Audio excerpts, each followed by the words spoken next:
ગુજરાતમાં જે અત્યારે વરસાદને લઈને હાલાકી પડી રહી છે. વરસાદ થોડો ઓછો થયો છે, પણ વરસાદ ગયા પછી પણ ઘણી બધી પરિસ્થિતિનો સામનો કરવો પડતો હોય છે. એક તો રોડ રસ્તા અને ખાડા હોય કે પછી રોગચાળો. વાત કરવી છે જામનગરની, કારણ કે જામનગરમાં હાલમાં જે મુજબની પરિસ્થિતિ છે એમાં શું થઈ રહ્યું છે વાત કરીએ એના વિશે.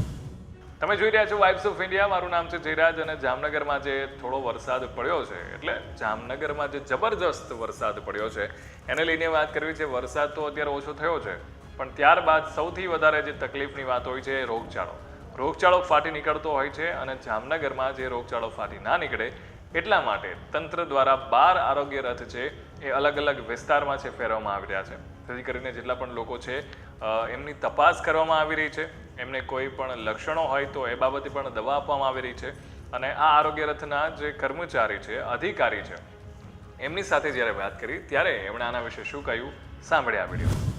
હાલમાં ચોમાસાના ભારે વરસાદ બાદ આરોગ્ય સેવાઓને સઘન કરવામાં આવી રહી છે.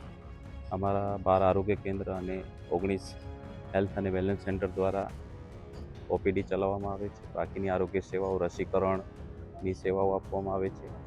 ખાસ કરીને નોન કોમ્યુનિકેબલ ડિસીઝની સેવાઓ આપવામાં આવે છે.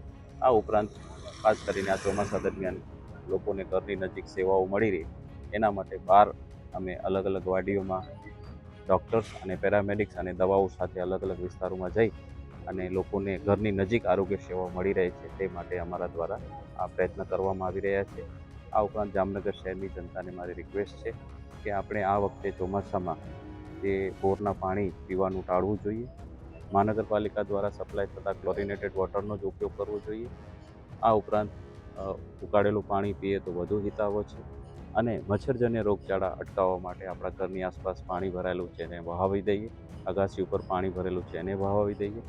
અને રેગ્યુલર ધોરણે આપણા ઘરમાં જે સ્ટોરેજ છે, પાણીના સ્ટોરેજ છે, પછી એ પીપ હોય, પ્લાસ્ટિકની ટેન્ક હોય અથવા તો સિમેન્ટ ટેન્ક હોય, એને આપણે અઠવાડિક ધોરણે સાફ કરી અને એની અંદર પાણી ભરીએ તો આપણે ખાસ કરીને ડેન્ગ્યુ, ચિકનગુનિયાના જે મચ્છર છે એના આપણે ઉપદ્રવ અટકાવી શકીએ અને આ રીતના આપણે આ રોગથી બચી શકીએ. ધન્યવાદ.